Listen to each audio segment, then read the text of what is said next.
Assalamualaikum warahmatullahi wabarakatuh. Saya Putri Nurjana, NIM 2203016008. Sebelumnya yang saya hormati Bapak Ali Imron selaku dosen pengampu mata kuliah Sejarah Para Nabi. Sini saya akan menceritakan kisah Nabi Ibrahim alaihi salam guna untuk memenuhi tugas ujian tengah semester mata kuliah Sejarah Para Nabi. Oke, sebelum lanjut ke cerita Nabi Ibrahim alaihissalam, sini saya akan melafazkan 25 nabi yang wajib diketahui. Adam, Idris, Nuh, Hud, Saleh, Ibrahim, Lut, Ismail, Ishak, Yakub, Yusuf, Ayub, Su'ib, Musa, Harun, Ilyas, Ilyasa, Zulkifli, Daud, Sulaiman, Yunus, Zakaria, Yahya, Isa, Muhammad sallallahu alaihi wasallam. Nabi Ibrahim adalah salah satu nabi yang diutus oleh Allah Subhanahu wa Ta'ala untuk menyebarkan tauhid dan mengajak manusia untuk menyembah Allah semata. Beliau dilahirkan di Babilonia, sebuah kerajaan yang dipimpin oleh Raja Namrud yang sombong dan mengaku dirinya sebagai Tuhan. Nabi Ibrahim memiliki banyak kisah yang menarik dan menginspirasi. Di antaranya, yang pertama, Nabi Ibrahim menolak menyembah berhala. Sejak kecil, Nabi Ibrahim sudah memiliki pemikiran yang cerdas dan kritis.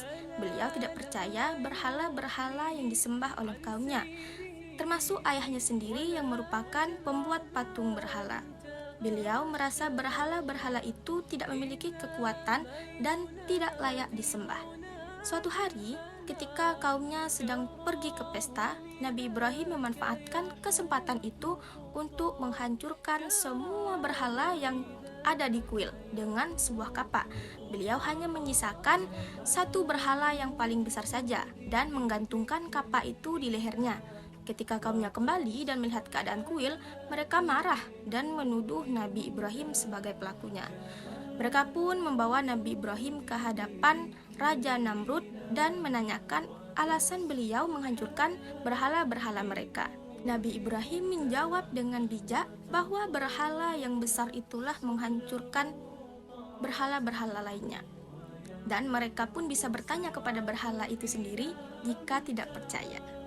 Kaumnya pun sadar bahwa berhala-berhala itu memang tidak bisa bicara dan tidak bisa menjawab pertanyaan mereka. Nabi Ibrahim kemudian mengajak mereka untuk menyembah Allah Subhanahu wa Ta'ala yang menciptakan langit dan bumi dan segala isinya. Namun, mereka tetap keras kepala dan tidak mau mendengarkan dakwah Nabi Ibrahim. Selanjutnya yang kedua yaitu kisah Nabi Ibrahim dibakar hidup-hidup. Karena merasa terancam dengan dakwah Nabi Ibrahim, Raja Namrud memutuskan untuk membakar beliau hidup-hidup sebagai hukuman. Beliau pun memerintahkan rakyatnya untuk membuat api yang sangat besar dan memasukkan Nabi Ibrahim ke dalamnya dengan menggunakan sebuah ketapel. Namun, Allah melindungi hambanya yang soleh itu dengan menjadikan api itu menjadi dingin dan damai bagi Nabi Ibrahim. Beliau pun selamat dari api neraka yang dibuat oleh Namrud ini. Inilah salah satu mukjizat yang diberikan Allah Subhanahu wa Ta'ala kepada Nabi Ibrahim alaihissalam. Selanjutnya yang ketiga, yakni kisah Nabi Ibrahim menghidupkan burung. Nabi Ibrahim adalah seorang yang sangat taat kepada Allah Subhanahu wa Ta'ala dan selalu ingin mengetahui lebih banyak tentang kebesarannya. Suatu hari, beliau memohon kepada Allah agar diperlihatkan bagaimana caranya menghidupkan makhluk hidup yang telah mati. Allah Subhanahu wa Ta'ala pun memberikan perintah kepada Nabi Ibrahim untuk membunuh 4 ekor burung dan melumatkan tubuhnya serta mencampurkan ia menjadi satu. Kemudian beliau harus membagi tubuh burung-burung itu menjadi 4 bagian dan meletakkannya di atas 4 bukit yang berbeda-beda. Setelah itu Allah memerintahkan Nabi Ibrahim untuk memanggil burung-burung itu dengan nama-nama mereka. Maka dengan izin Allah, burung-burung itu kembali hidup dan terbang menuju Nabi Ibrahim. Ini adalah bukti dari kekuasaan Allah yang maha hidup dan maha mati. Kisah Nabi Ibrahim menyembelih putranya. Nabi Ibrahim adalah seorang yang sangat sabar dan ikhlas dalam menjalani ujian dari Allah Subhanahu wa taala. Beliau dikaruniai seorang putra yang sangat soleh dan dicintainya, yaitu Nabi Ismail alaihi salam.